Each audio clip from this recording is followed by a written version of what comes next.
안녕하십니까. 인공지능과 함께하는 김박사의 풍수 이야기. 오늘은 풍수 형국 이야기 7번째, 용호형에 대해서 알아보겠습니다.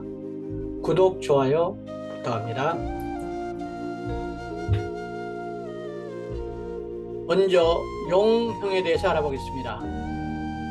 용은 구불구불 기어가는 형태의 산 모양인 경우가 많습니다. 이러한 형태는 뱀, 미꾸라지, 지렁이, 물고기 등으로 표현됩니다. 그 차이는 굵기와 크기, 변화의 정도에 따라 달라집니다. 용은 동아시아 지역에서 굉장히 상스러운 동물을 상징합니다. 새로운 임금이나 권력의 출현을 상징하기도 하고, 농경사에 비를 가져다주는 신령스러운 동물, 어민들에게는 바다의 수호신 등 인간에게 희망을 주는 전설적인 동물로 여겨집니다. 그래서 용은 움직이는 모양에 따라서 여주를 가지고 노는지 마리수에 따라서 1마리, 2마리, 5마리, 7마리, 9마리 등으로 여러 개로 나눠지기도 합니다. 그래서 용이 하늘을 나누는 비룡제천, 하늘을 나누는 모습을 한번 그려보았습니다. 멋있죠? 좋은 세상입니다. 자, 용은 얼마나 사람들이 좋아하는지 모든 형국 종류에서 가장 많습니다. 48가지나 됩니다. 따져보니까. 그래서 용이 하늘을 날아 올라가는 비룡형, 그 다음에 용이 하늘을 바로 보며 높이 날아오르는 비룡앙천형, 대표적인 거로 반농농주형, 또아리를 튼 용이 여의주를 갖고 노는 형, 오룡쟁주형, 5마리의 용이 여의주를 가지고 다투는 모습, 쟁주형은 아주 많습니다. 그 다음에 와룡도강형, 용이 강을 건너는 모습, 그 다음에 황룡휘주형, 누런 용이 구슬을 가지고 노는 모습 등 수없이 셀 수 없이 많이 있습니다. 대표적인 것만 몇 가지 살펴보고 현장에 가보겠습니다. 반용 농주형을 그림으로 걸어봤습니다. 여신이 여의주를 가지고 용을 달래고 있습니다. 용이 여의주를 꼭 가지고 싶겠죠. 그 다음에 오룡쟁주형, 하나의 여의주를 가지고 5마리 용이 서로 다투는 형국, 이런 것들이 가장 많이 사용됩니다. 자, 실제 비룡앙천형, 용이 하늘로 올라가는 형의 그림을 한번 봅시다. 용이 하늘로 올라가는 형국은 계룡산을 상징적으로 말할 수 있습니다. 계룡산은 주봉인 천왕봉에서 연천봉, 삼불봉으로 이어진 능선이 흡사 닭벼슬을 한 용이 형상으로 보고 있습니다. 조선 건국 초에 이성계와 함께 도읍으로 정했던 신도안, 계룡산 남쪽, 이쪽이 신도안이죠. 이쪽을 도읍으로 정했었습니다. 무학대사가 계룡산 한편으로는 금계포량이고 한편으로는 비룡승천형이고, 또 한편 두 글자를 따서 닭과 비룡승천을 다 따서 해서 계룡이라고 함이 마땅하다고 했다고 합니다. 그래서 계룡이 되었답니다. 현재는 보면 이쪽에 군사센터가 들어서 있고, 그 다음에 그 밖으로 나오면 계룡시청이 들어서 있습니다. 그리고 계룡산은 남에서 북으로 노란선을 따라서 용이 쫙 승천하면서 올라가서 물을 따라서 가다가 보면 물도 따라서 태극 모양으로 용이 가니까 물도 태극 모양으로 흘러서 세종시를 지나서 대전시에서 공주시까지 흘러가는 모습으로 나오고 있습니다. 그래서 큰 그림을 보면 큰 모습으로 하늘에서 바라보면 마치 용이 물에서 승천하는 모습으로 보인다. 옛날 사람들은 어떻게 이 모습을 드론도 없고 비행기도 없는데 알아냈을까 참 궁금합니다. 자, 두 번째는 반룡 농주형, 또아리를 튼 용이 여의주를 갖고 노는 모습입니다. 윤건능이 대표적인 모습입니다. 윤건능은 정조대왕이 부모님의 모습과 자기 묘소를 점지한 것으로서 도산 윤선도가 말한 반룡 농주형의 천하대길지 명당입니다. 육릉이 올라가 사방을 둘러보면 800여 개의 꽃봉오리가 모여드는 형상으로 정조의 효심이 깃들어 있는 육릉에 가면 언제나 마음이 편하고 인공적으로 조성된 숲이 참으로 아름답게 느껴집니다. 최근에 안산과 여의주 지역이 손상돼서 많이 아쉽습니다. 산의 모습을 보면 저기 남쪽에서 올라온 산이 칠장산을 지나서 용인의 석성산을 지나서 북쪽으로 치고 올라가죠. 한남정맥이 광교산을 지나서 올라가는 중에 수리산에서 한 맥이 내려와서 남쪽으로 가서 윤건릉이 있는 산 쪽으로 내려서 명당을 이루었습니다. 밑에 저수지 물도 있습니다. 수원화성은 저 안에 있고, 파란 거는 의왕시에서 내려온 물이 남쪽 용주사를 지나서 남쪽으로 쭉 내려가고 있는 형태를 보이고 있습니다. 그래서 크게 보면 물은 광교산을 중심으로 남쪽, 한 줄기는 북쪽 한강 이렇게 갈라지는 맥의 남쪽에 있는 맥들입니다.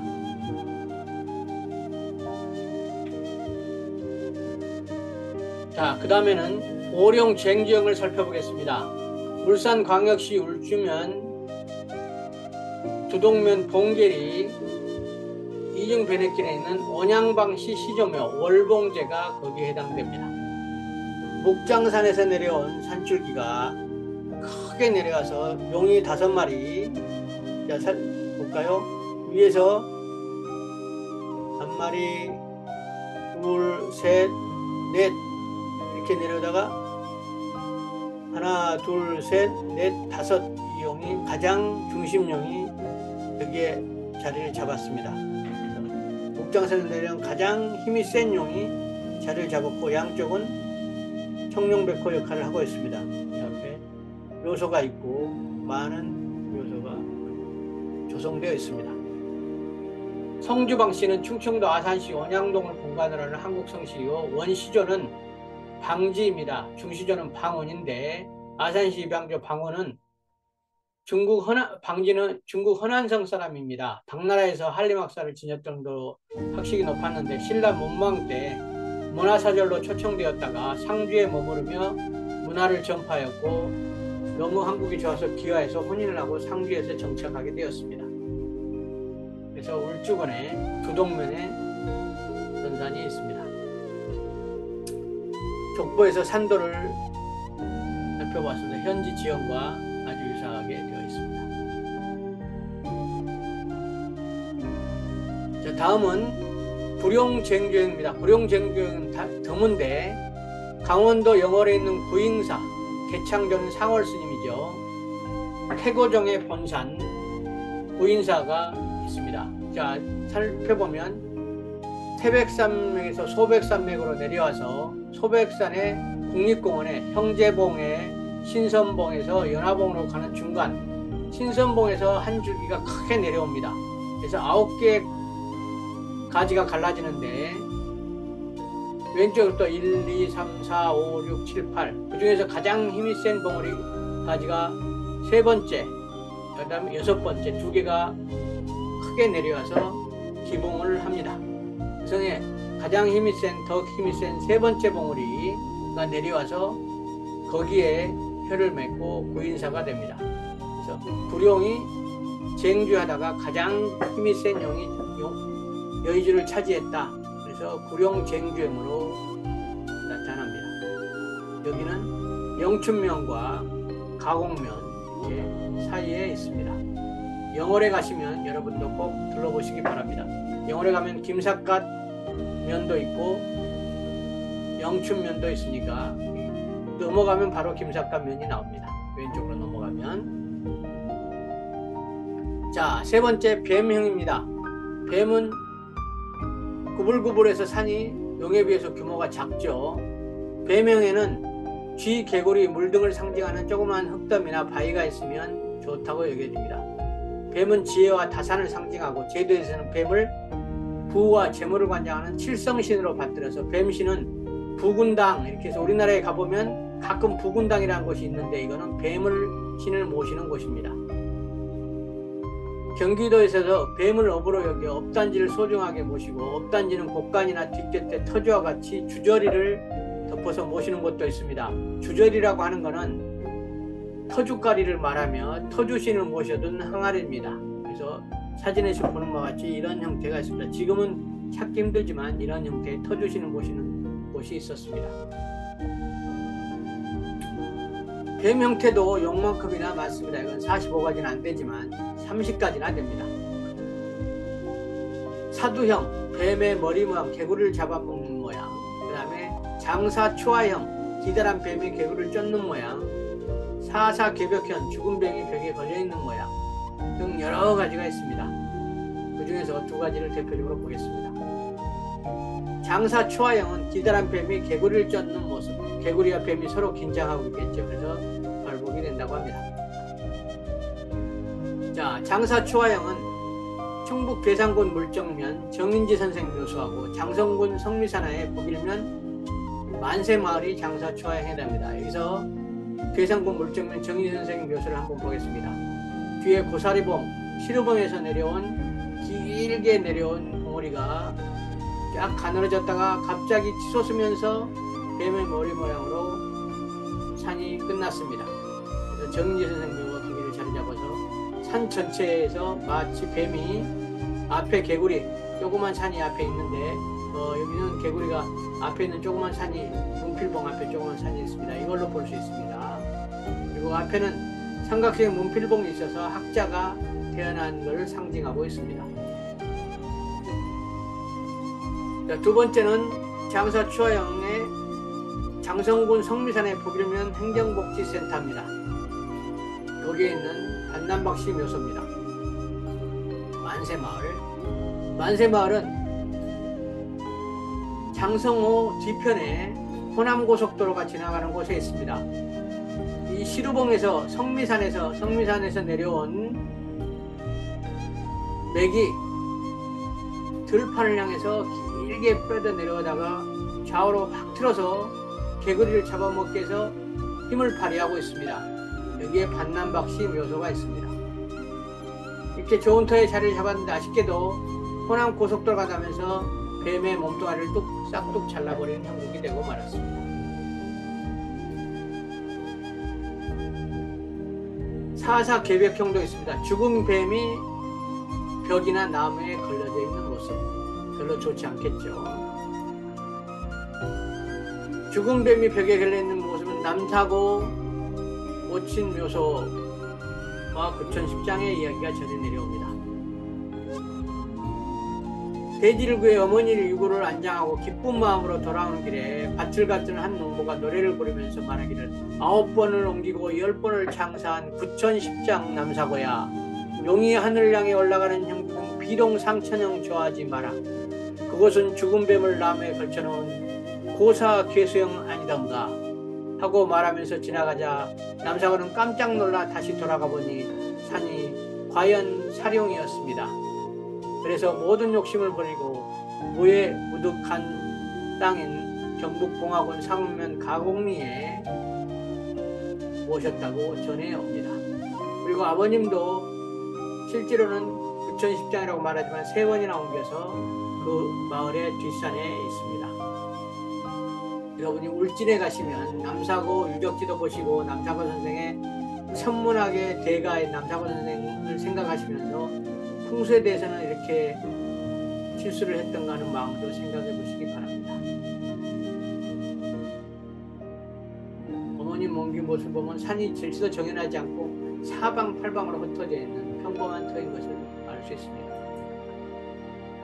자, 이제 사자형입니다. 사자형이 이게 왜 나왔냐? 사자앙천형. 앞에서 대동문에서 하지 못했던 사자앙천형을 여기서 대신 잠깐 하고 넘어가겠습니다. 사자는 우리나라 짐승이 아니기 때문에 거의 없습니다. 그렇지만 사자앙천형이 사자가 하늘을 보는 모습, 공을 안고 있는 모습, 산에 오르는 모습 등 여러 가지가 있습니다. 사자앙천형은 영월 사자산 복풍사 정멸복궁을 한번 보시면 되겠습니다. 영월에 가시면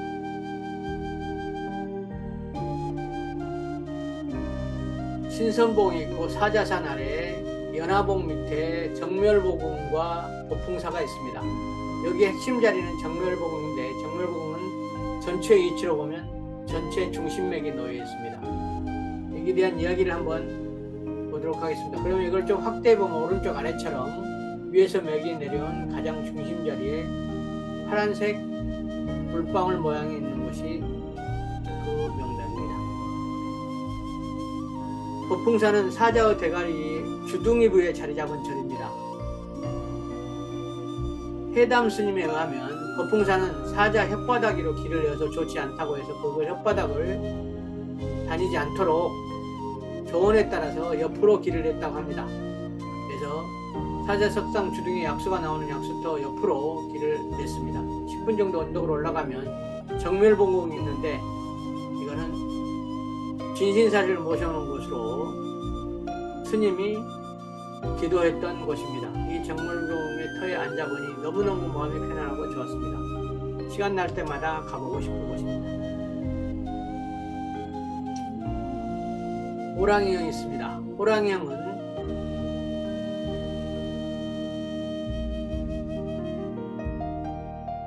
여러 가지가 있는데 복호형이면서 호랑이가 누워서 대기하고 있는 모습, 강한 인상이 보이죠. 엎드린 호랑이.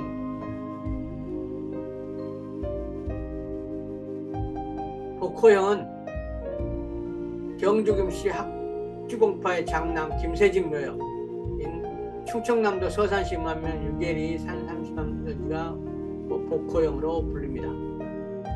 그 앞에 가보면 위에서 하늘에서 바라보면 마치 호랑이가 엎드려 있는 것처럼 실제 지형을 따라서 그려보니까 그렇게 보입니다.